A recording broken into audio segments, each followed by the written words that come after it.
always have been a collector. Everything I have, I like to say, is really well made. I love ruffles and I love feathers. I love things that sparkle, I love feathers, I love pale colors, I love satin. This was at Modern Vintage Chicago. It was brought in by one of our dealers from Detroit, and it's Norma Kamali. I mean, look at this thing. I wore this to Fashion Focus last year. This is Monica and Erica Simmons from Double Stitch. She made a sweater with one sleeve because she didn't feel like making the second sleeve. Love those girls, and I love this sweater. Chicago has the best because you have such an ethnicity to Chicago that all these artisans, they come from all over the world. This is from Hong Kong. Wow. I love this, but I mean, my daughter won't let me wear it because it's fur. Oh, and I always find money when I open up these things too. I always find a dollar bill or something. And it's tortoiseshell, which is now endangered. You won't find this anywhere new. And then this is Mongolian lamb. This is my marabou bed jacket when I'm feeling glamorous. Perfect with a martini. This is the kind of thing you just never wash, ever. I mean, the amount of work that went into this is just, I mean, I can't even imagine how many hours it took to make this. This was not factory made. Who or what inspires your style?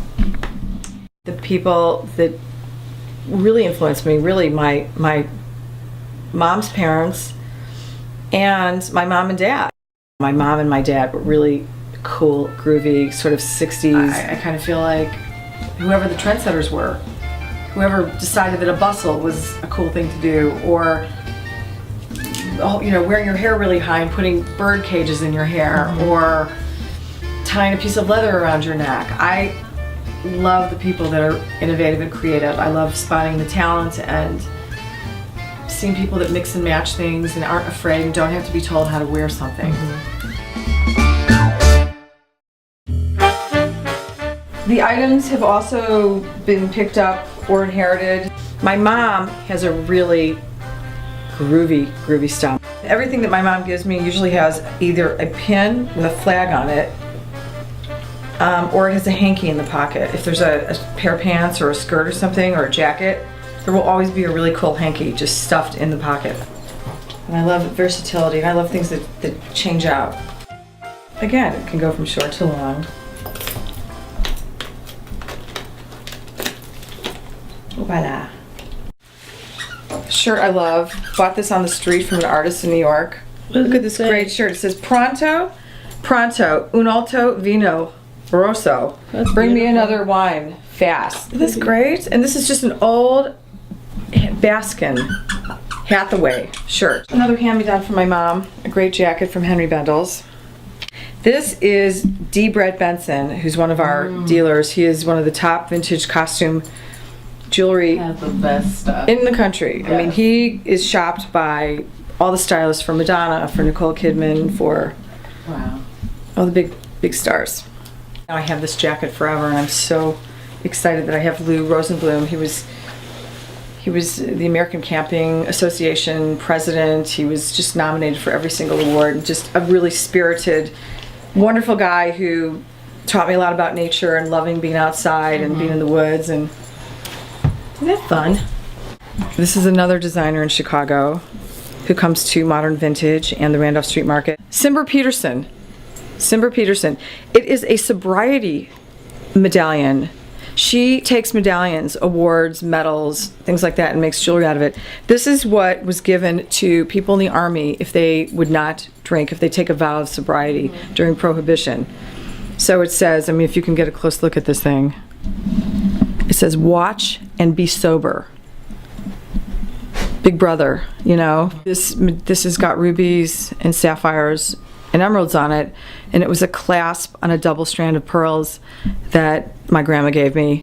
Okay. So I think collecting is human nature. I think people will always collect.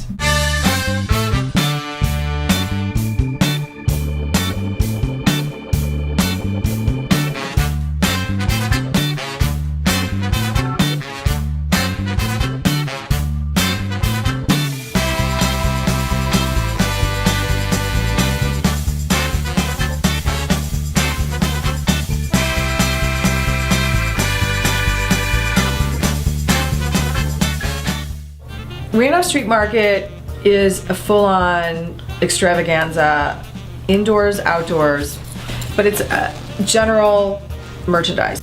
It's art, antiques, jewelry, fashion, furnishings, food. I had an event production business that I started in 1985, and I used to go to the markets and find props. I didn't want just cutouts. I created these really elaborate theme parties. It seemed crazy that there was not a market in the city of Chicago. That in a city the size of Chicago, to get this sort of product, that you'd have to leave the city. It made absolutely no sense. I was invited down to the West Loop organization because my banker sat on the board, and he said they were looking for someone to take over Taste of Randolph Street, which is a big music festival and food festival. And I went in there and I met with everybody, and I said, I don't want to, that's not what I want to do. What I want to do is I want to get an antique market going again.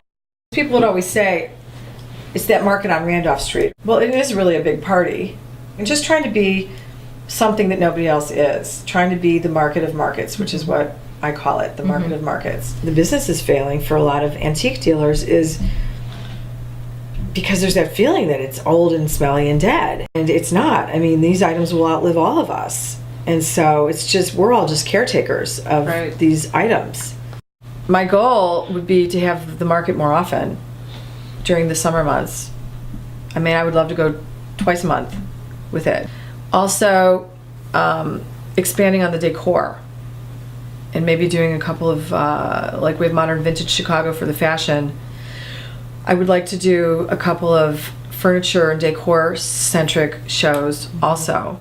Right now, Chicago's my turf, and I own it and I love it.